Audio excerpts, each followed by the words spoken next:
Hello everyone. True IAS and PCS में दोस्तों आप सभी का स्वागत है।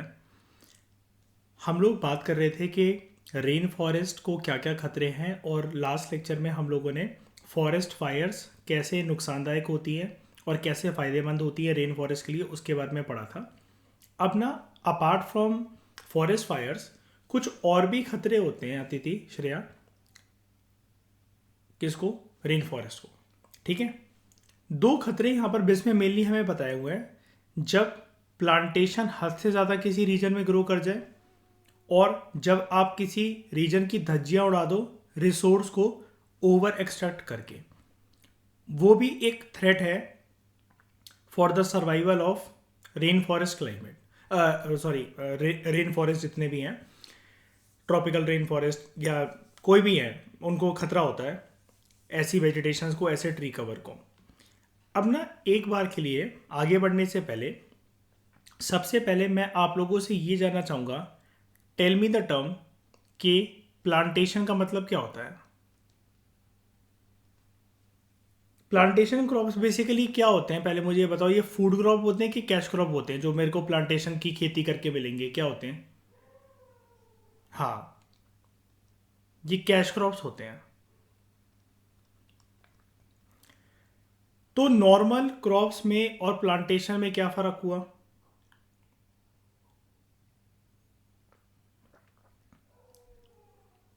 क्या होते हैं?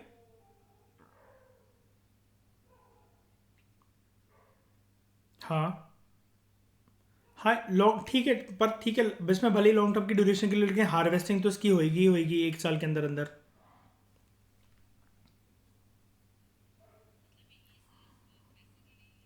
हाँ, पैसों के लिए वो तो ठीक है, कैश क्रॉप है तो हाँ ठीक है, प्रॉफिट के लिए उगाया जाता है।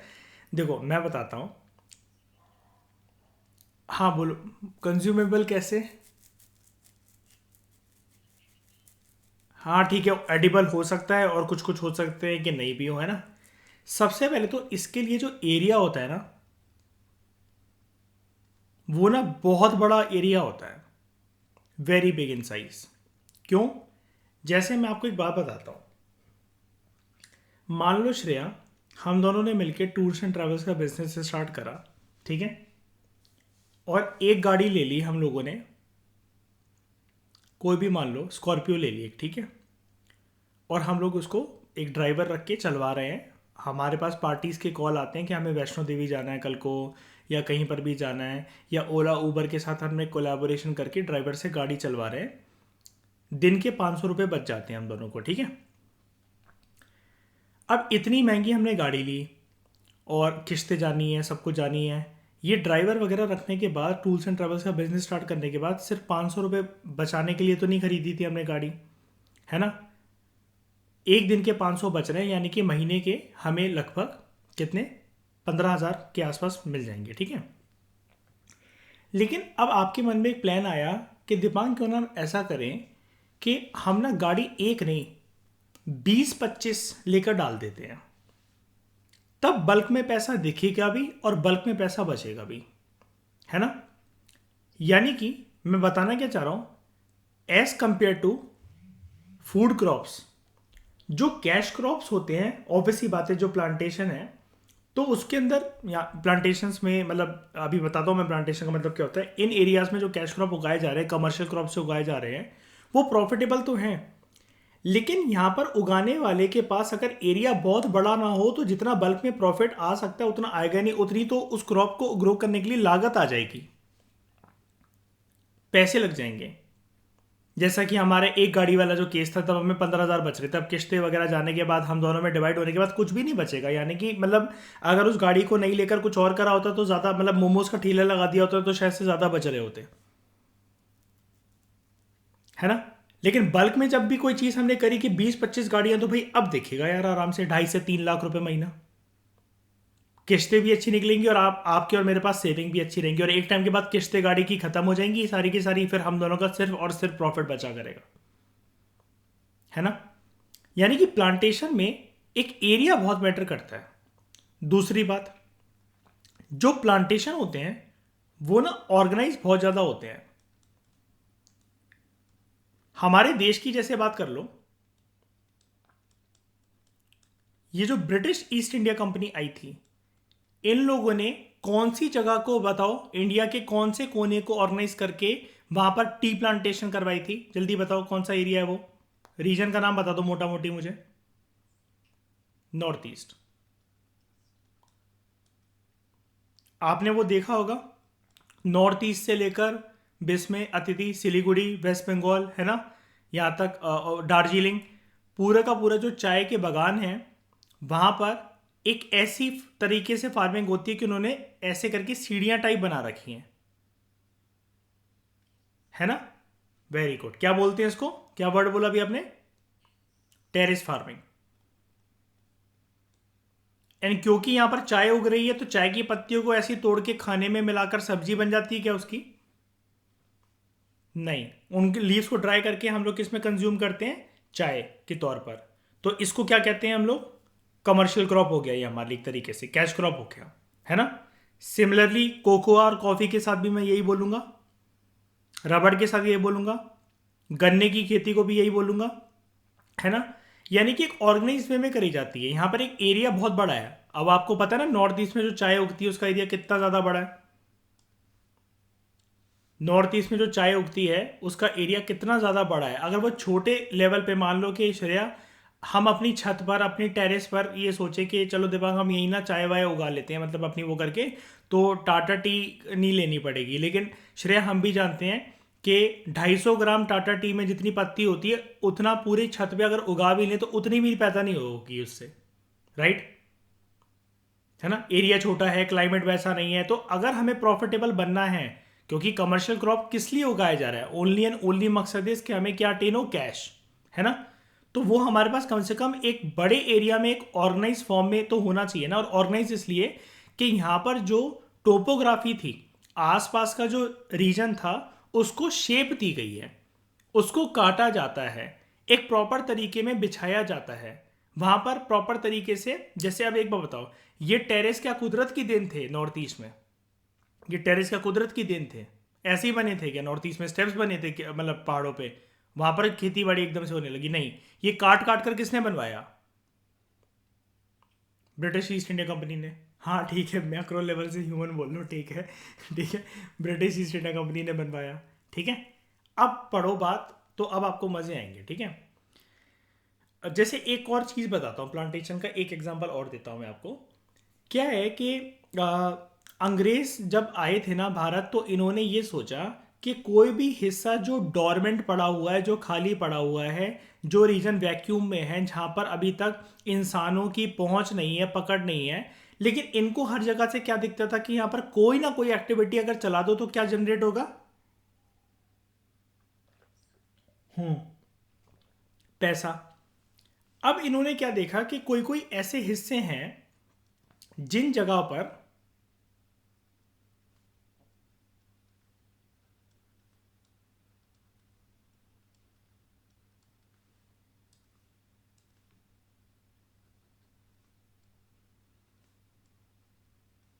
जो पेड़ है ना वो तितर बितर होकर इधर उधर पड़े हुए हैं, ठीक है। इन्होंने क्या सोचा, सबसे पहले तो इस रीजन में मान लो कितना, 1 2 3 4 5 6, मान लेते हैं एक बार को मयूर के 6 वैरायटीज के पेड़ हमें मिल रहे हैं यहां पर। अब अगर मुझे प्रॉफिट होने का जुआ खेलना है अगर श्रेया, तो मैं इन 6 वैरायटीज के पेड़ में से क्या देखूंगा? सबसे पहले क्या देखूंगा, मार्केट में क्या पता लगाऊंगा कि इन 6 वैरायटीज में से किसकी सबसे ज्यादा क्या है कीमत, उससे क्या एक्सेप्ट होकर क्या बन सकता है, या फिर मैं उसको कैसे यूज कर सकता हूं, राइट। अब 6 स्पीशीज एक जगह पर यहां पर उगी हुई थी तितर बितर होकर, यानी कि एक दूसरे का न्यूट्रिशन भी खा रही होंगी, सॉइल से सब में न्यूट्रिशन न्यूट्रिशन डिवाइड भी हो रहा होगा, है ना। मैं क्या करूंगा, जो बाकी 5 मेरे लिए प्रॉफिटेबल नहीं है ना, उनको काट दूंगा। Very good. तो बताओ श्रेया, कोई भी एक नंबर सिलेक्ट करो, मैं किसको प्रॉफिटेबल मान लूं एक बार के लिए, कोई भी नंबर, 1 2 3 4 कोई भी। चलो एक को मान लेते हैं। बाकी सबको मैंने गिरा डाला इस रीजन से। अब क्या करूंगा, यहां पर ना इसकी सिमिलर वे में जो स्पीशीज होगी प्लांट की, जो सिमिलर स्पीशीज के प्लांट होंगे, मैं उनके सीड्स को इकट्ठा करूंगा, उससे सैपलिंग ग्रो करूंगा, एंड फिर वो जाकर एक ऑर्गेनाइज तरीके से पूरे जंगल को साफ कर मारा। अभी तितर बितर करके ऑर्गेनाइज थे ना, अब मैं प्रॉपर तरीके से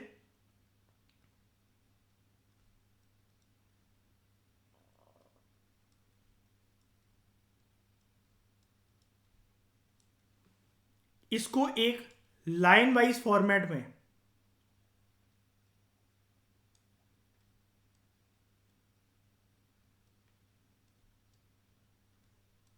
ऑर्गेनाइज करूंगा। तो बताओ, इमेज वन ज्यादा प्रॉपर तरीके से आपको लाइन में दिख रही है, डिसिप्लिन में दिख रही है, या इमेज टू दिख रही है? सेकंड वाली इमेज। और इसी के लिए इन्होंने ना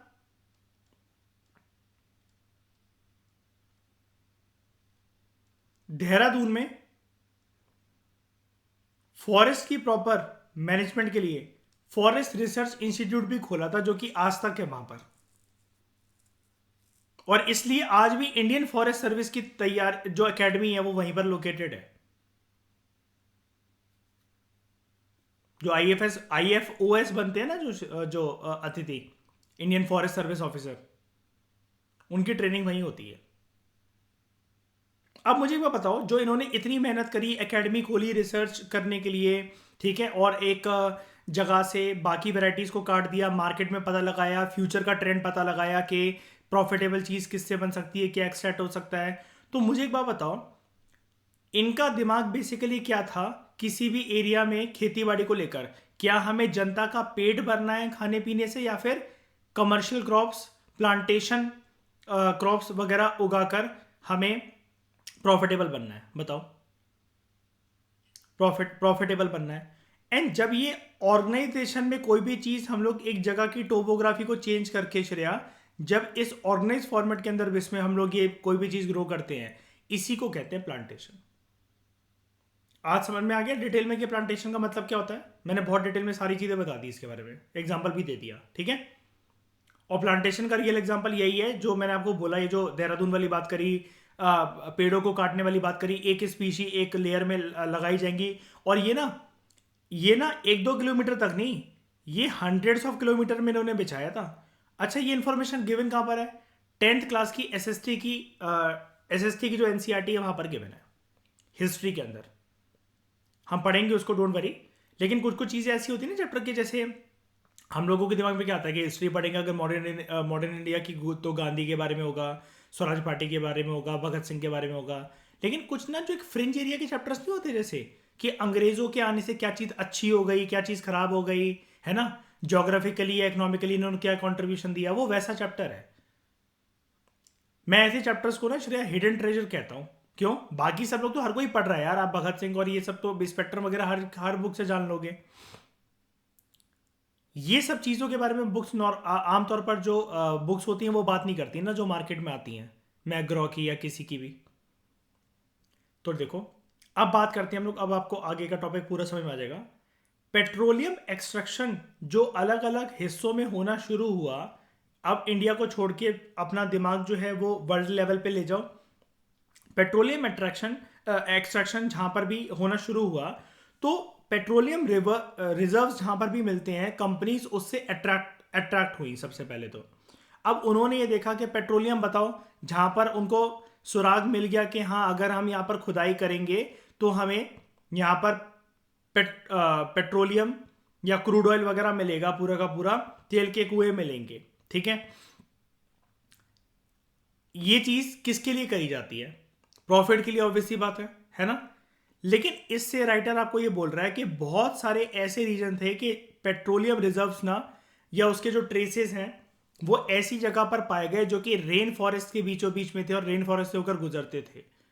अब मुझे बताओ, जब भी पेट्रोलियम एक्सट्रैक्ट करा जाएगा और वो रेन फॉरेस्ट के बीचों बीच में या फिर उसके आसपास एरिया अवेलेबल है, तो इसको क्या बहुत ध्यान से सूझबूझ के साथ करा जाएगा क्या, या फिर अंधाधुंध कैसे भी करके एक्सट्रैक्शन करने के लिए रेन फॉरेस्ट की धज्जियां उड़ेंगी ना इसकी। और दो कंट्रीज थी या है जहां पर पेट्रोलियम एक्सट्रैक्शन की वजह से रेन फॉरेस्ट को काफी ज्यादा नुकसान पहुंचा है।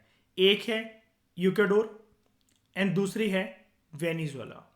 ठीक है, south American countries. Rain forest climate जो है वो बड़ा फेवरेबल होता है हाई वैल्यू प्लांटेशन क्रॉप्स की प्रोडक्शन के लिए। वहाँ पर आपको बारिश मिल जाती है कॉन्टिन्यूसली अगर चाहिए। अगर आपको आप एक पर्टिकुलर वैरायटी का प्लांटेशन क्रॉप अगर उगा रहे हो, कमर्शियल क्रॉप कह लो उसको, कैश क्रॉप कह लो, ठीक है।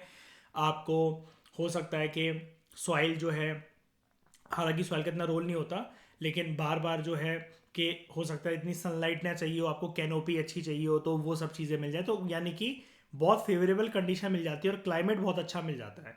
रेन फॉरेस्ट में दुनिया के किसी भी रेन फॉरेस्ट की हम लोग बात करें तो बताओ वहां पर ठंडक होगी या पसीने वाली गर्मी होगी? ठंडक इन द सेंस में वो भी बात नहीं कर रहा कि सिकुड़ने वाली बात, लेकिन गर्मी होगी पसीने वाली या फिर ठंडक होगी?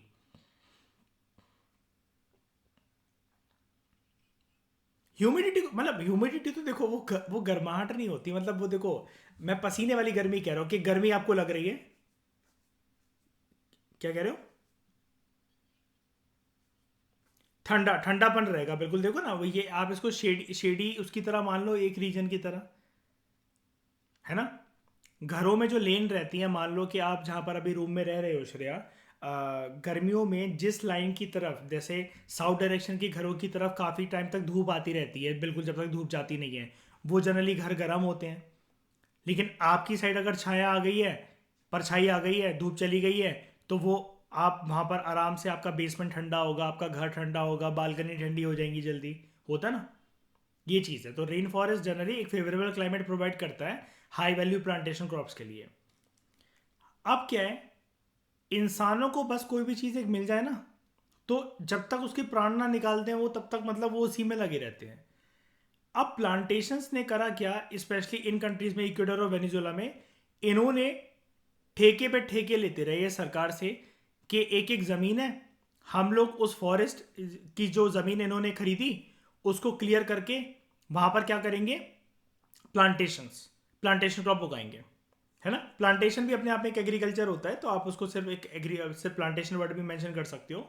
जिसकी वजह से इतना अंधाधुंध प्लांटेशन क्रॉप्स को ग्रो करने के लिए रेन फॉरेस्ट को बर्बाद करा जा रहा है, इतना अंधाधुंध के almost almost half of the equatorial जो फॉरेस्ट है, सिर्फ इस प्लांटेशन की खेती की वजह से वो डिस्ट्रॉय हो चुके हैं और आज भी वो डिस्ट्रॉय हो रहे हैं। तो यानी कि प्लांटेशन क्रॉप्स वैसे तो प्रॉफिटेबल हैं इसमें, मार्केट में आपको मालामाल कर देंगे, लेकिन इंडिविजुअल लेवल पर ये चीज जितनी अच्छी है ना, उतनी पर्यावरण के लेवल पर, एनवायरमेंटल लेवल पर उतनी ज्यादा डिस्ट्रक्टिव है अतिथि कि नहीं ऐसा? अब अगर हमसे जर्नली कोई पूछे कि ऐसे कौन कौन से प्लांटेशन है जो कि रेन फॉरेस्ट को खराब करते हैं, फिर देखो एक बात मैं बता देना चाहता हूं, अब ऐसे कौन कौन से प्लांटेशन है ये नहीं होता। हर एक प्लांटेशन क्रॉप लॉन्ग टर्म में जो रेन फॉरेस्ट वगैरह होंगे या कुछ भी होंगे, उनके लिए डिस्ट्रक्टिव ही है। यहां पर बेसिकली बात पता है किस बारे में चल रही है? आप प्लांटेशन को मारो गोली एक मिनट के लिए, प्लांटेशन तो प्रॉफिटेबल है। इस वजह से मैंने आपको जो दो चीजें मेंशन करी ना, ये कहानी वहां से आ रही है ऑरिजिनेट होकर।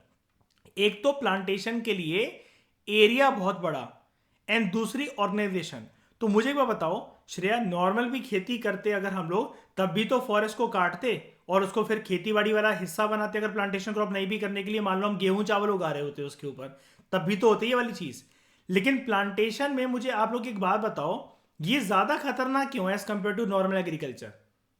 जमीन तो हम दोनों में खेती बाड़ी के लिए यूज कर रहे हैं, लेकिन प्लांटेशन की इतनी बात, इतनी बुराई है क्यों चल रही है यहाँ पर, बताओ। आपके सामने है, हिंट ही है, आप बता दो। एरिया बहुत बड़ा है बर्बाद करने वाला, और जो कंपनीज है ना, जो ठेकेदार हैं इसलिए उनके पास पैसों की कमी है नहीं ऐसी कंट्रीज के अंदर। और सरकार को तो यही चाहिए ना कि हाँ भाई खरीदते रहो लैंड। अगर हम सरकारी जमीन कोई खरीदना चाह रहे हैं तो सरकार मना करेगी कि मत खरीदो? सरकार के पास तो पैसा आ ही रहा है ना। अब कौन कौन सी से, और इसलिए अब आप समझ गए कि इसलिए यहाँ पर प्लांटेशन का जिक्र है, लेकिन ऐसा मत सोचना कि नॉर्मल एग्रीकल्चर अगर होता है तो उससे डिस्ट्रॉय नहीं होते फॉरेस्ट। तब डिस्ट्रॉय होंगे अगर जंगलों को क्लियर करके अगर खेती बाड़ी करी जा रही है तो। जैसे याद करो मयूर, 6th सेंचुरी BC में जब आयरन इन्वेंट हुआ था, है ना, उस टाइम पर जो आयरन इंप्लीमेंट्स बने, अंधाधुंध जंगलों को साफ करके इसमें एग्रीकल्चर शुरू करा गया, और वहीं से शुरुआत होती है जनपद और महाजनपद की, और फिर जाके बनता है मौर्यन एम्पायर, है ना। अब खेती बाड़ी करने के लिए श्रेया अतिथि जनता को तो खाना मिल जाता है, या फिर जो भी रियासत है, सल्तनत है, आज के टाइम में कंट्रीज हैं, जो मर्जी कह लो, एंशंट से लेकर मेडिवल से होते हुए मॉडर्न टाइम्स तक श्रेया कह लो, कि खाना तो मिल जाता है। लेकिन जो फॉरेस्ट मदद कर सकते हैं पर्यावरण को मेंटेन करने के लिए, क्लाइमेट को मेंटेन करने के लिए, बारिश के लिए रिस्पॉन्सिबल हैं, स्पीशीज डाइवर्सिटी बायोडाइवर्सिटी के लिए जो रिस्पॉन्सिबल हैं, एग्रीकल्चर में इतना कुछ थोड़ी ना होगा। एग्रीकल्चर में तो हमने एनिमल्स को भी भगा डाला, एग्रीकल्चर में तो हम सॉइल की भी बैंड बजाएंगे, बार बार एक जमीन के ऊपर खेती बाड़ी करते रहेंगे तो उसकी फर्टिलिटी हो सकता है खत्म हो जाए। फार्मर्स को नॉलेज होती नहीं है तो वो अंधाधुंध फर्टिलाइजर, केमिकल्स, वीडिसाइड्स, पेस्टिसाइड्स पटक दें, तो एक टाइम के लिए हो सकता है कि उस पर कुछ भी ग्रो ना, और वो पूरा का पूरा जो लैंड है वो डेजर्टिफिकेशन का शिकार हो जाए। हाँ कि ना, है ना। तो अब देखते हैं ऐसे कौन कौन से प्लांटेशन है, एंड इनके रीजन भी जान लेना आप लोग, क्योंकि यहाँ पर मैंने आपको बताया कि आप ना वर्ल्ड लेवल पर अपने दिमाग को लेकर जाओ, और वहाँ की बात यहाँ पर चल रही है, ठीक है। यहाँ से आपको ज्योग्राफी में एक हेल्प हो जाएगी। हमारा मेंस का एक टॉपिक होता है ना, लोकेशन ऑफ इंडस्ट्रीज और वगैरह वो सब करके, तो उसमें हमें वर्ल्ड में कौन कौन से रिसोर्सेज कहाँ कहाँ पर मिलते हैं वो पढ़ना पड़ता है। तो अभी के लिए आप ऐसा कह लो कि प्लांटेशन वाला जो चीज़ है ना, उसकी तैयारी आपकी यहीं से हो जाएगी, ठीक है। एक है पाल्म, पाल्म पेड़ होता है ना जो, मलेशिया इंडोनेशिया में, शुगर केन ब्राज़ील में, कॉफ़ी ब्राज़ील में। आप लोगों ने एक चीज़ सुनी होगी ना, ब्राज़ीलियन कॉफ़ी और ब्राज़ीलियन चीनी बहुत फेमस होती है, बहुत कंट्रीज इंपोर्ट करवाती हैं इसको, है ना। रबड़, मलेशिया इंडोनेशिया, एंड कोकोआ, जिससे हमारा चॉकलेट पाउडर या नॉर्मल चॉकलेट जो बनती हैं वो, कोकोआ पाउडर आपने पता होगा, कई लोग मिल्क के साथ कंज्यूम करते हैं कोकोआ पाउडर को। और कैडबरी का आता है, बहुत सारे ब्रांड्स का आता है। और नॉर्मल कोकोआ आपकी जो डार्क चॉकलेट्स होती हैं, जो भी कोई भी चॉकलेट होती है उसको बनाने में काम आता है। ये घाना एंड नाइजीरिया, यानी कि अफ्रीका की बात हो रही है यहाँ पर, ठीक है। इनमें से आप बाकी सब तो जानते होगे, मैं आपको एक दो चीज़ें दिखा दूँ ज़रा।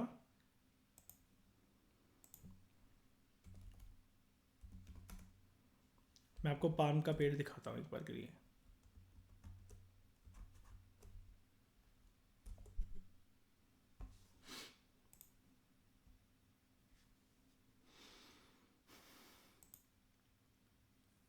This is palm tree. Palm पेड़ भी अलग अलग आते हैं, कुछ श्रेय आप जानते हो कि इंडोर भी आते हैं, घर पे भी लोग रखते हैं अपने रूम वगैरह में।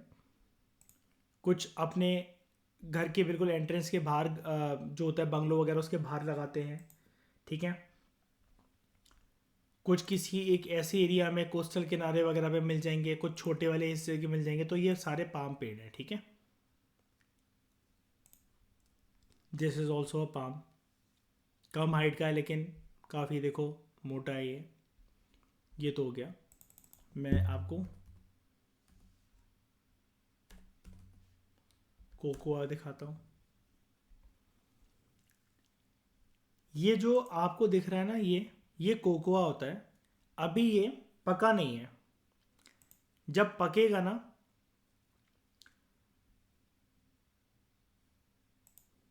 तो ऐसा होके टूटेगा, इसके अंदर ये निकलते हैं बीजे। आप इसकी एक गोली अगर ये खा लो, मतलब जो भी है गोली कहूँगा मैं से, आप 3-4 रातों तक सोओगे नहीं, इतनी कड़वी है। और किसी किसी कोकोआ में जैसे मतलब मान लो, हालांकि वो कॉफ़ी बीन्स में होता है जनरली कंसेप्ट, लेकिन इसके अंदर भी एक कुछ कुछ चीज़ें होती हैं जो कि हो सकता है कि आपको एक्टिव रखें बहुत ज़्यादा। एंड कॉफ़ी बीन भी ऐसी होती है, अगर आप कच्ची कॉफ़ी अगर वैसे खा लो ना तो बहुत नुकसान कर सकती है, और आपका ब्लड प्रेशर बढ़ा सकती है, और हो सकता है कि आपके नोज से ब्लीडिंग होने लगे डायरेक्ट अगर आप बीन खा लो तो। कॉफ़ी बीन, कोकोआ बीन जो होती हैं, इनको यूज़ करा जाता है, सुखाया जाता है, प्रोसेसिंग होती है इनकी कुछ इस प्रकार से, एंड फिर इसके बाद जाकर इनसे चॉकलेट बनाई जाती है।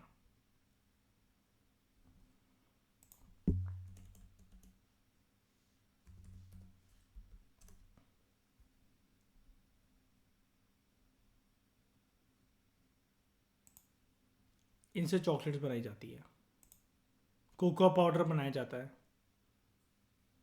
ओके।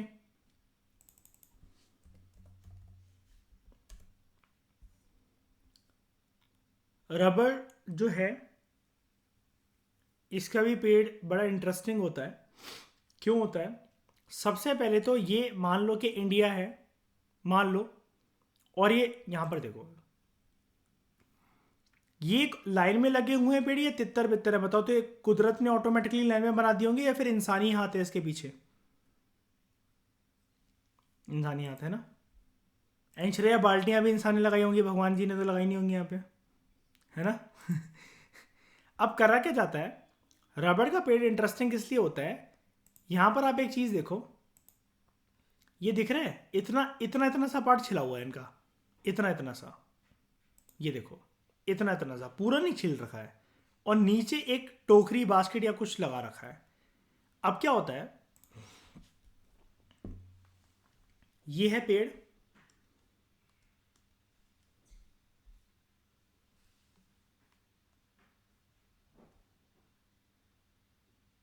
ये है पेड़, इस पे क्या करा जाएगा,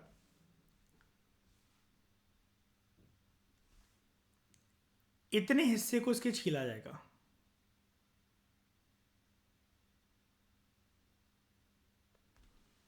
यहां पर ना एक पॉइंटेड ऑब्जेक्ट लेके इस पे धारियां मारी जाएंगी हल्की हल्की, कुछ ऐसे।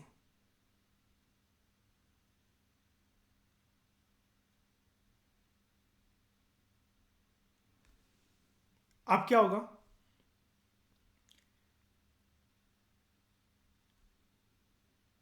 नीचे लगा दी जाएगी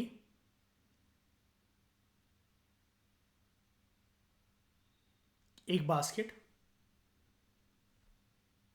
ये जो रबड़ का पेड़ होता है ना, उसमें से बेसिकली ये ऐसे करके एक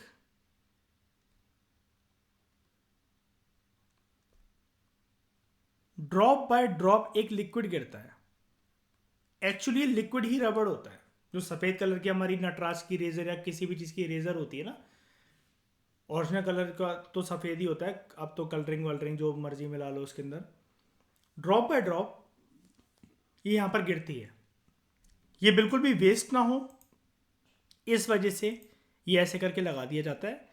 और यहाँ पर एक जुगाड़ बना दी जाती है कि ये जो कट मार रखा है हमने ऊपर, ये ऐसे एक पत्ती लगा दी स्टील की, लोहे की, ये यहाँ पर आके भरता रहेगा। एक दिन, 2 दिन, एक हफ्ते, जो भी इन लोगों का ड्यूरेशन होता होगा, फार्मर्स को ज़्यादा अच्छे से पता होगा। एंड जैसे ये भर जाएगा, इसको चेंज करके, अब देख रहे हो जैसे भरने वाला ऑलमोस्ट, इसको उठाकर दूसरा कटोरा इसके नीचे लगा दिया जाएगा।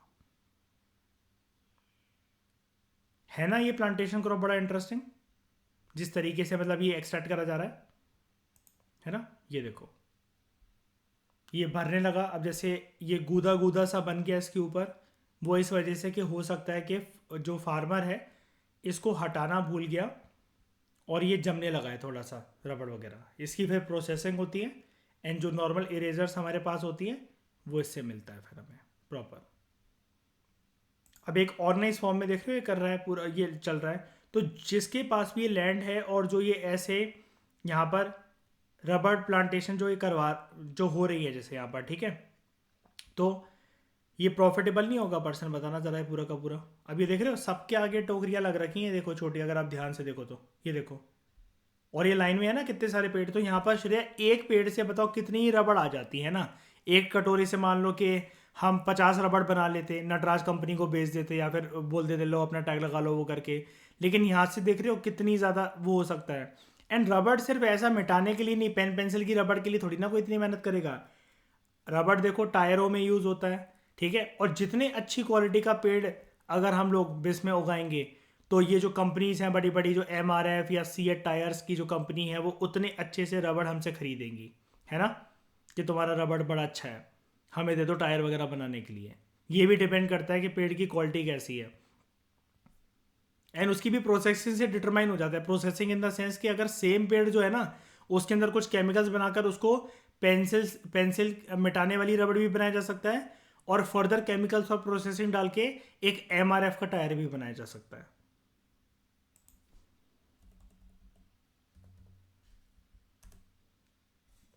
Like this.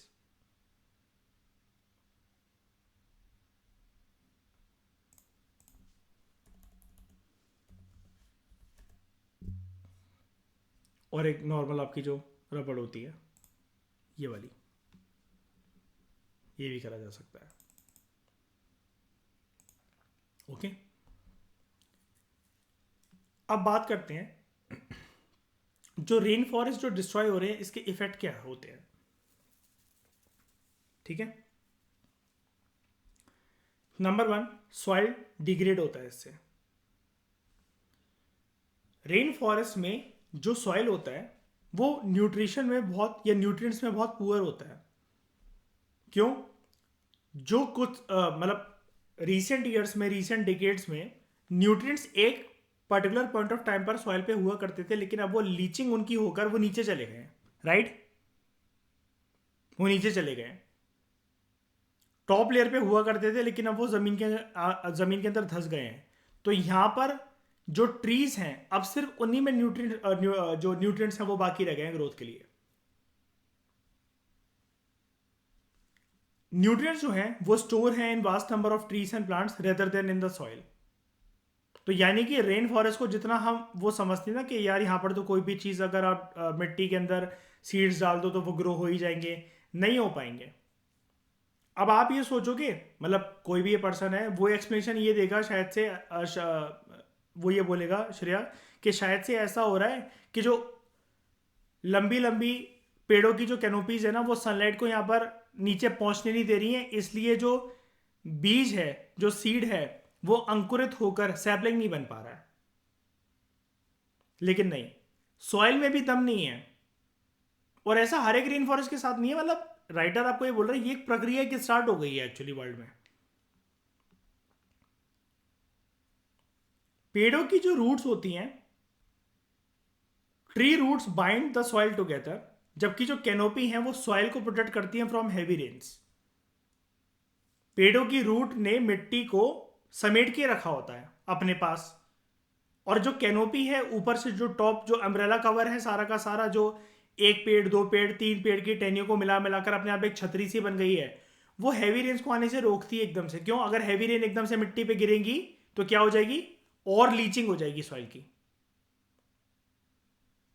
अब यहां पर फायदा कैसे मिलता है? आप कहोगे ये एक टाइम के बाद ये सॉइल खत्म ही हो जाएगा इसका मतलब, तो ये रीजुविनेट होता है कि नहीं होता? जी हाँ, बिल्कुल होता है। तो कैसे होता है? जब भी एक पेड़ जो है, पेड़ कोई सदाबहार तो कोई भी होता नहीं है, मरेगा जनरली, है ना। इक्के दुक्के स्पीशीज को छोड़ दो कि ज्यादा टाइम तक जो सर्वाइव करेंगे, लेकिन हर एक पेड़ की स्पीशीज कभी ना कभी तो गिरेगी, है ना। जब एक पेड़ बूढ़ा होता है और वो मर जाता है सड़ के गल के, सबसे पहले तो उसकी ब्रांचेस, उसकी ट्रंक वगैरह जो होती है, ट्रंक जानते हो ना, मतलब इसको डिफाइन नहीं करा जा सकता, ये होता है ट्री ट्रंक।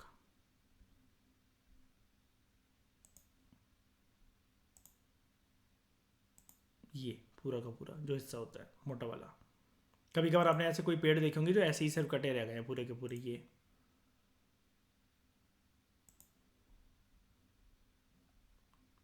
ठीक है, अब ये पेड़ मर गया मान लो, मैं आपको दिखा देता हूँ।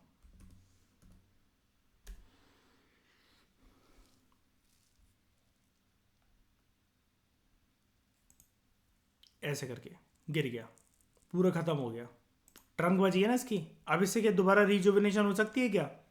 ये से इसकी तो नहीं होगी, है ना, इसकी तो नहीं होगी, तो फिर कैसे होगी? ये देखो, जब ये पेड़ मान लो ये गिर गया, इसका जो ट्रंक है ये फॉरेस्ट फ्लोर पे गिरा, ये गिरा इस जमीन पर, ओके, ये गिरा जमीन पर, ये और सड़ता है, गलेगा, मिट्टी में मिल जाएगा, वहां कोई माइक्रो ऑर्गेनिजम्स होंगे वो उसकी लकड़ी के ऊपर या इसके ऊपर फीड करेंगे, एंड यही न्यूट्रिएंट्स सॉइल को मिलेंगे, एंड वहां की सॉइल रिसाइकल हो जाएगी न्यूट्रिएंट्स से। क्यों?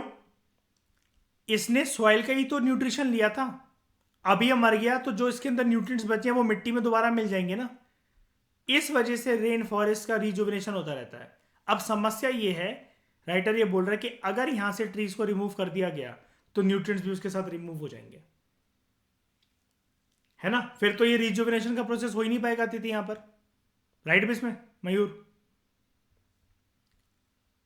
अनप्रोटेक्टेड जो सॉइल होती है वो सिंपली फिर वॉश अवे भी हो जाएगी हैवी रेन्स में। कैनोपी कब तक प्रोटेक्ट कर लेगी? जब पेड़ ही नहीं होंगे श्रेया तो कैनोपी कहां से होगी फिर, है ना। और जब पेड़ हट जाएंगे वहां से तो जो सॉइल है वो वैसे ही ओवरलीज हो चुका है। कुछ जो पेड़ गिर के मर के गिरते हैं उनके डीकंपोजिशन और डिकिंग की वजह से टॉप लेयर में न्यूट्रिएंट्स आ जाता है सॉइल के, तो सॉइल एक टाइम के बाद पूरी की पूरी वहां से लीच उसकी ओवर लीचिंग हो जाएगी, वो वॉश अवे हो जाएगा सॉइल इरोजन की वजह से, कैनोपी रहेगी नहीं क्योंकि बारिश का पानी आता रहेगा, और एक टाइम के बाद वो जमीन पूरी की पूरी हो सकता है कि बंजर हो जाए, वहां पर डेजर्टिफिकेशन का प्रोसेस स्टार्ट हो जाए। सोच रहे हो कितना खतरनाक चीज है ये, from rain forest to desertification, दोनों इमेजेस कितनी डिफरेंट है ना, कि एक घना जंगल एक राजस्थान। दूसरी चीज, रेन फॉरेस्ट को डिस्ट्रॉय करने का दूसरा दुष्परिणाम ड्रॉट्स एंड फेमीन। अब अगर रेन फॉरेस्ट ना हो तो हमने प्रीवियस लेक्चर्स में डिस्कस करा था, आपको याद होगा श्रेया, कि ज्यादातर जो वाटर होता है वो रिसाइकल होता रहता है वहां पर, है ना, क्योंकि वाटर साइकिल को प्रोसेस को फास्ट कर देता है वहां पर जो पेड़ वगैरह होते हैं, है ना, जिसकी वजह से बड़ी सारी रिवर्स, लेक्स, इरिगेशन सिस्टम, इन सब में पानी अच्छे खासी तरीके से पहुंचता है। लेकिन जब रेन फॉरेस्ट को डिस्ट्रॉय कर दिया जाएगा तो ड्रॉट्स जो होंगे वो ज़्यादा कॉमन हो जाएंगे, जिसकी वजह से फेमीन हो सकता है और बड़ी सारी प्रकार की डिसीजेस वहां पर हो सकती हैं उस रीजन में।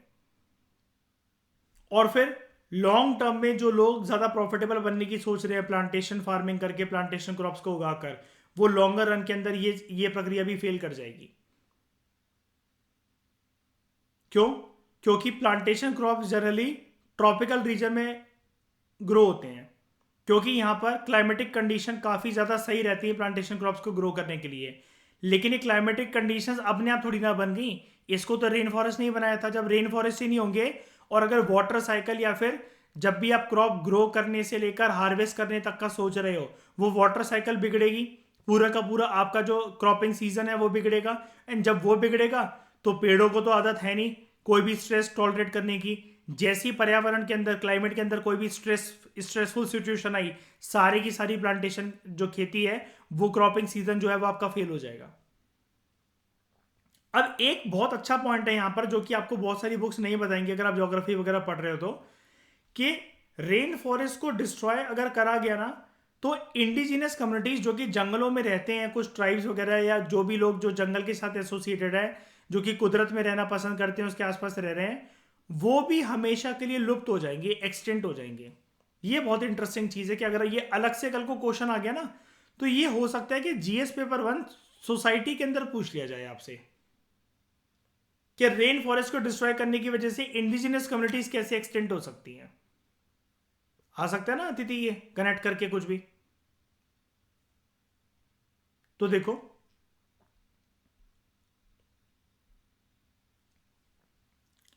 कभी कभार क्या होता है, मान लो कि इसमें हम कहीं घूमने गए, ठीक है, दूसरी कंट्री। अब वहां के लोगों को मान लो कि कोई स्किन रैश होता है या कोई डिसीज होता है जिससे श्रेया हम फेमिलियर नहीं है या फिर हमारी बॉडी टॉलरेंट नहीं है उस चीज के लिए, क्योंकि हमारी कंट्री में नहीं होता ऐसा कुछ, ठीक है। अब अगर हमें वो लग गया या अगर हम उनसे कांटेक्ट में आते हैं, उसको उनके साथ हमने बैठकर खाना खाया या फिर हैंड शेक करा, उसकी वजह से अगर वो डिसीजेज अगर हमें लग गए उनके कफ या स्नीजिंग की वजह से, या फिर जहाँ पर भी वो हमें जंगल अपने साथ लेकर गए या कोई फूल पत्तियाँ थी जो कि हम हमारी स्किन जो है वो अपने ट्रॉपिकल क्लाइमेट के हिसाब से इवॉल्व हुई है, और हम कहीं दूसरी जगह पर गए हैं, दूसरी कंट्री गए हैं जहाँ पर अलग प्रकार का क्लाइमेट है, अलग अलग प्रकार के डिसीजेज होते हैं। अगर वो हम अपने साथ कैरी कर लें तो ये पॉसिबिलिटी है ना कि इम्यून सिस्टम वीक हो सकता है। जैसे एक बात बताओ, कोविड को देख लो, है ना, दुनिया भर में जहाँ जहाँ फैला तो यूरोपियन कंट्रीज में कितनी जाने गई, पूरी दुनिया में ही फैला, और कुछ कुछ कंट्रीज ऐसे थी जहां पर लोगों को इतना ज्यादा इफेक्ट फील नहीं हुआ। वहीं जहां पर फ्रांस के अंदर लाशों के अंबार लग गए, वहीं बहुत सारी जो गर्म कंट्रीज थी अफ्रीका की, वहां पर इतना इतना ज्यादा जो डेथ के आंकड़े थे वो नहीं बढ़े, है ना। तो क्या होता है, ये वाले पॉइंट को हम लोग कैसे जस्टिफाई करेंगे, जब भी ऑयल एंड लॉगिंग कंपनियां यहां पर आती हैं। अच्छा, ऑयल कंपनी तो आप जानते हो तो एक्सट्रैक्ट करने के लिए आएंगी तेल को। ये लॉगिंग कंपनी क्या होती है,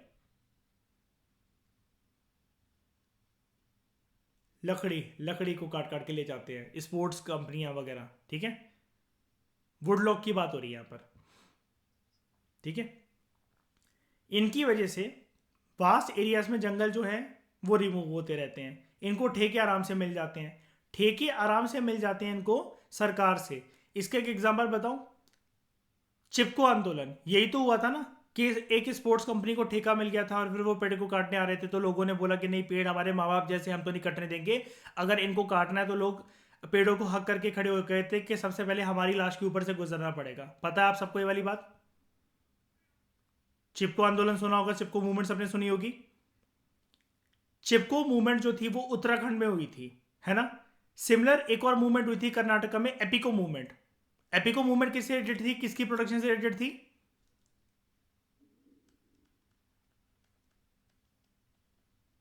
एपिको मूवमेंट कर्नाटका में। यहां पर भी लोग पेड़ों से चिपक कर खड़े हो गए थे, किसकी प्रोडक्शन के लिए,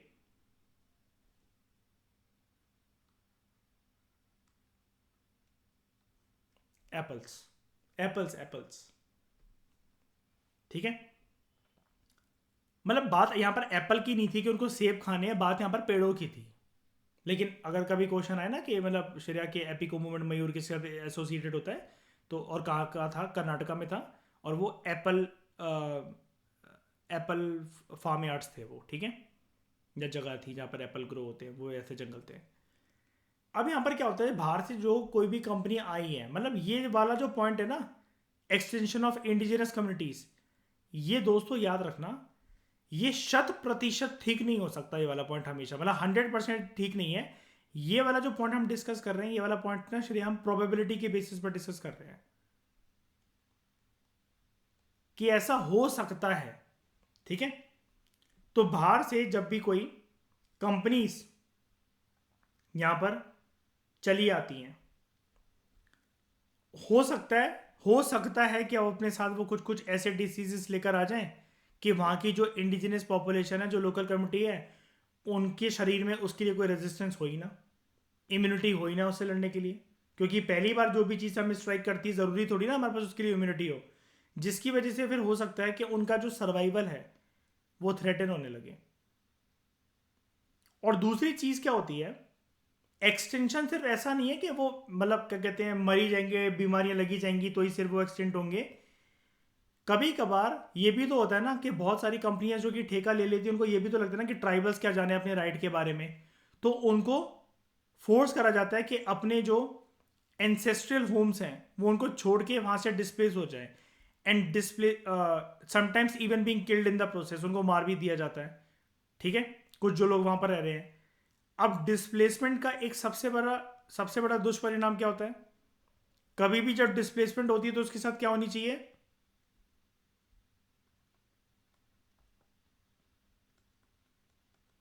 रिहैबिलिटेशन। क्या मतलब होता है अतिथि इसका, रिहैबिलिटेशन का, श्रेया क्या मतलब होता है रिहैबिलिटेशन का, दोबारा घर बसाना, है ना। लेकिन यहाँ पर एक बार उनको उनके नेटिव प्लेस से भगा दिया, और लोगों को क्या लगता है, ये जाके क्या ही कंप्लेंट कर लेंगे, इनको क्या पता अपने मानव अधिकारों के बारे में, कोर्ट वोट के बारे में, कोर्ट कचहरी के बारे में लोग क्या जाने। तो रिहैबिलिटेशन के बारे में उनकी कोई बात नहीं करते। और कभी कभार तो सरकार का एटीट्यूड खुद का भी बहुत ही ज़्यादा वीक होता है ना, पेरोकियल एटीट्यूड होता है सरकार का भी कभी कभार, अगर वो प्रोजेक्ट स्पेशली सरकारी प्रोजेक्ट है तो। Do you agree? अक्सर ये खबरें आती रहती है अखबारों की सुर्खियों में।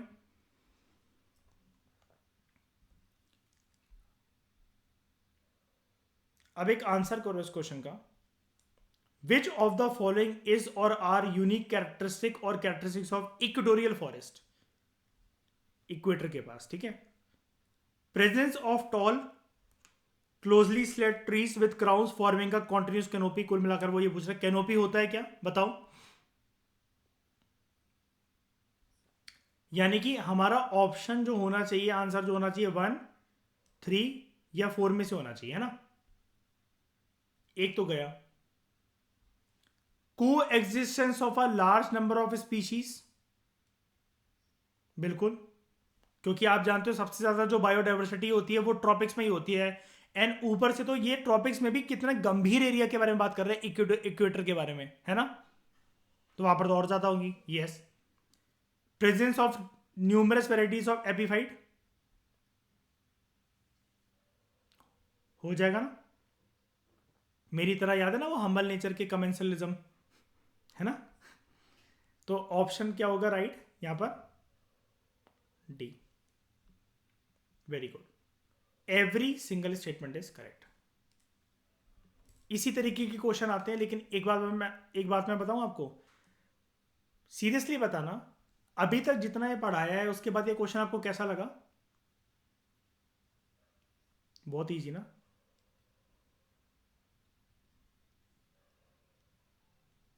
ये ना बहुत टफ कैटेगरी का क्वेश्चन है एक्चुअली, बहुत टफ कैटेगरी का क्वेश्चन है ये। पता है क्यों? आपने पीएमएफआईएस से पढ़ा है इतना डिटेल में जाकर, और एग्जाम से इतना डिटेल में नहीं पूछते। ये क्वेश्चन टफेस्ट कैटेगरी का क्वेश्चन है ये, पता है। यही कह रहा हूं मैं श्रेया बार बार कि इस लेवल का अगर हम लोग बन गए ना, तो एग्जाम पूछ रहा है इस लेवल का, इस यहां पर, और हमारी प्रिपरेशन होगी इस लेवल की। बड़ी मछली अगर हम लोग बन जाए ना, तो छोटी मछली को खाना बहुत आसान है। लेकिन अगर हम छोटी मछली हैं तो डर डर के घूमेंगे कि बड़ी मछली से कैसे भी करके बस बचना है। हमें प्रीलिम्स बिल्कुल मार्जिन पे नहीं निकालना है, कहने का मतलब ये है श्रेया, मेरा मार्जिन पे नहीं निकालना है। हमें वे बियॉन्ड कट ऑफ पर जाना है कि हम लोग रिलैक्स हो जाए। प्रीलिम्स को तो कोई नहीं रोक सकता, ये चीज़ है बस। अब दोस्तों एक छोटा सा टॉपिक यहीं पर बात कर लेते हैं, इसके बारे में सेपरेट लेक्चर बनाने का कोई फ़ायदा नहीं है। डेजर्ट बायोम, ये क्या है? Slide number 133। एक मिनट के लिए श्रेयस को याद रखना, स्लाइड नंबर 133 थी वो।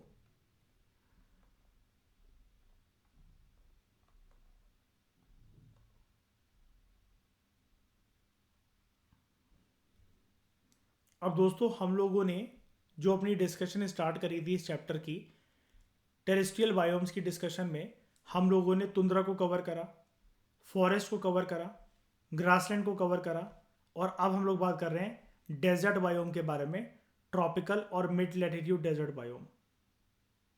तो देख रहे हो श्रेया, जिस दिन ये स्टार्ट करा था कुछ भी नहीं पता था हमें, कुछ भी। और आज आप सबने सही आंसर दे दिया एक एमसीक्यू का अपनी डिस्कशन के बेसिस पर, जो कि यहां तक तो हमारी कवर हो ही गई है डिस्कशन उसके बेसिस पर। कहा था ना मैंने कि इजी हो जाएगा। इजी लगा ना किसी को? अब तो ये पता लग गया ना। बताओ डेसिजुअस का मतलब क्या होता है?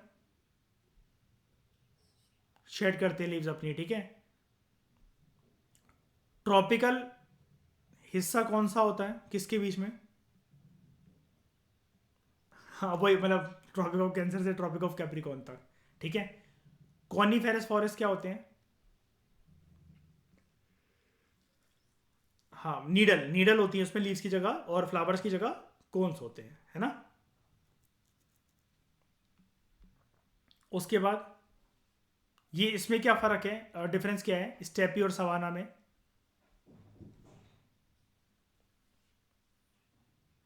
किस में? स्टेपी में शॉर्ट होती है, शॉर्ट होती है, और सवाना में लॉन्ग होती है। और स्टेपी कहां पाई जाएंगे, कौन से रीजन में? टेम्परेट रीजन में। और सवाना ट्रॉपिकल में। तो गर्म वाले कौन से हैं इसमें से? सवाना, इस वजह से वहां पर ग्रासेस लॉन्ग ग्रो कर जाती हैं। अच्छा मुझे बताओ, इनमें से जिराफ ज्यादातर कहां पर मिलेगा? सवाना में। घोड़े? दोनों में यार, मतलब ये जो उधर थोड़ी ना है करो स्टेपी में घोड़े हमारे नहीं होते।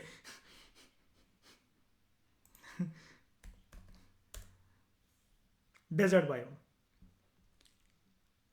यहां पर प्रीडोमिनेंट जो वेजिटेशन होती है, चाहे आप हॉट डेजर्ट की बात करो या मिड लैटिट्यूडनल डेजर्ट की बात करो, ठीक है, कुल मिलाकर आप ये 1 मिनट के लिए हॉट डेजर्ट्स और इनको छोड़ो, यहां पर आप इसके बारे में जानने की कोशिश करो, जेरोफाइटिक या ड्रॉट रेजिस्टेंस। मैंने बोला था ना ये होते हैं रियल फाइटर्स, याद है इसके बारे में कि इनको इनको आप पानी वानी सबको छीन लो फिर भी सर्वाइव कर जाएंगे, ठीक है। कौन कौन सी वेजिटेशन यहां पर होती है? कैक्टाई मतलब कैक्टस ही है, ठीक है, ये ज़्यादा पॉश बन रहा है अपनी लैंग्वेज में लिखने के लिए। इसकी एक आदत है श्रेया है ना इस राइटर की या PMFIS में, छोटी से छोटी चीज़ों को भी उसको ऐसे देना प्रेजेंट करके कि नहीं भाई ये चीज़ ना ऐसी नहीं, ये ऐसा है,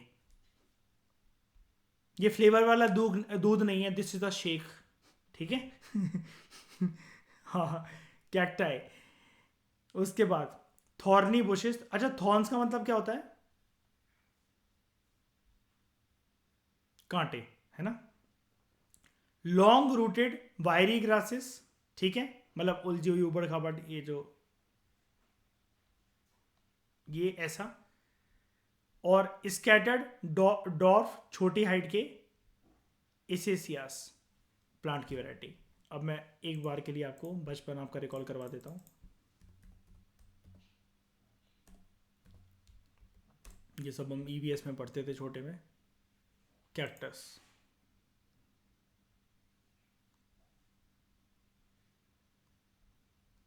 किसी से भी नाराज हो श्रेया, उसको तशरीफ के बल इस पे बिठा देना, वो आपसे कभी नाराज नहीं होगा उसके बाद। उसके बाद थॉर्नी बुशेस हो गया, लॉन्ग रूटेड वायरी ग्रास हो गया, ये तो पता ही है, इसेसियास।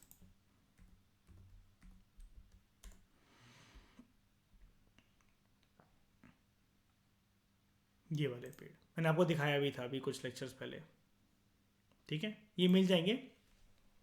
ये प्रॉपर तरीके से जो डेजर्ट अगर जो बन रहा होता है या फिर ना भी देखो ऐसा होगा यहाँ पर, अगर वो डेजर्ट रीजन होगा ना तो ऐसा होगा ये एसेसिया। ये ज़रूरी नहीं है कि यहाँ पर आपको देखने को मिले, ये देखो जैसे यहाँ पर, ठीक है। तो most desert shrubs have long roots और ये they are well spaced out, ताकि ये मॉइस्चर को गैदर कर सकें। And they basically search for ground water, तो यानी कि इनकी जो रूट्स होती हैं वो काफ़ी डेप्थ तक अंदर तक जाती हैं। कैक्टस आपको जो ऊपर ऊपर से जो उसका भारी स्ट्रक्चर दिख रहा है, भारी मतलब जो बाहर का जो उसका स्ट्रक्चर दिख रहा है वो आपको कैसा दिख रहा है कि आप तो बस ये समझ रहे हो कि उसके कुछ कांटे लगे हुए हैं, छोटा सा वो है, या एसेसियस वगैरह। लेकिन इसकी जो रूट्स होती है इधर डेजर्ट में, पर्टिकुलरली डेजर्ट में पाए जाने वाला, वैसा मत सोच लेना कि हमारे घर पे भी लगा हुआ है, गमला तो बहुत छोटा है उसकी तो नहीं है इतनी लंबी रूट। यहाँ प्रॉपर तरीके से कुदरत की बात हो रही है कि लंबी रूट्स बहुत ज़्यादा होती है, because plants continuously search for water and moisture underground water, ठीक है। यहाँ पर प्लांटों की जो पत्तियां नहीं होती ज़्यादा, या तो पत्तियां तो छोड़ ही दो, मतलब बहुत ही कम आपको पाई जाएंगी, और जिसकी होगी भी अगर लीव्स होंगी भी, फोलिएज लीव्स होती हैं, वो बहुत वैक्सी होंगी, लेदरी होंगी, हेयरी होंगी और नीडल शेप्ड होंगी। इस प्रकार का क्वेश्चन यूपीएससी ने दोस्तों 2018 में पूछा था कि प्लांट अप का वाटर लॉस ना हो तो वो इनमें से प्लांट क्या एडेप्टेशन मेजर अपना सकता है, क्या उसकी लीव्स, मतलब ऐसे कुछ पूछा था। लेकिन ये जो है ना वैक्सी वाला जो पार्ट है, ये वैक्सी नाम लिया था उसने। एंड डोंट वरी, जो उसने वो क्वेश्चन पूछा था वो एक्चुअली मुझे पता है कि वो उसने 7th क्लास की ज्योग्राफी से पूछा था एक्चुअली, जो डेजर्ट वाला चैप्टर वहाँ पर है वो वहाँ से भी हो सकता था, ठीक है। वैक्सी मतलब जानते हो ना, वैक्स है जहाँ पर। लेदरी मतलब खुरदुरा सा होगा आराम से ताकि जा ना पाए, ओके। हेयरी हो सकता है कुछ कांटे वाटे पूरे जगह पर घेर रखे हैं उसको, नीडल शेप वगैरह। एंड कुछ कुछ हो सकता है कि हल्के से बाल लाइक स्ट्रक्चर, जैसे हेयर लाइक स्ट्रक्चर है, वो उनकी पत्तियों पर हो, ताकि पत्तियों के थ्रू ट्रांसपिरेशन का प्रोसेस जो है वो एक्टिवेट ना हो जाए। अब बताओ ट्रांसपिरेशन क्या होता है, काफी बार चैप्टर में बता चुका हूं मैं। स्टोमेटा के थ्रू वाटर लॉस, ठीक है।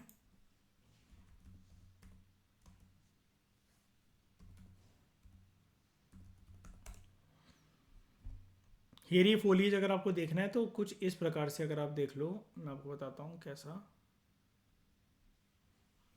ये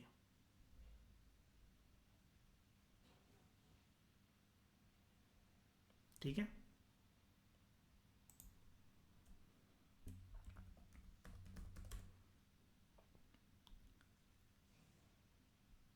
ये होता है लेदर। लेदर जैसे वो बात कर रहा था, लेदरी सरफेस होगा उसका, और वो होगा, इसको इसको बोला जाता है।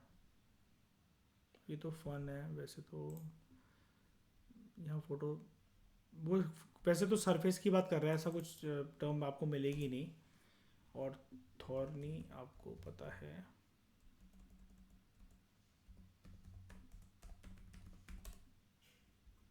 थॉर्नी बुशेस ये होती हैं, कांटेदार झाड़ियाँ।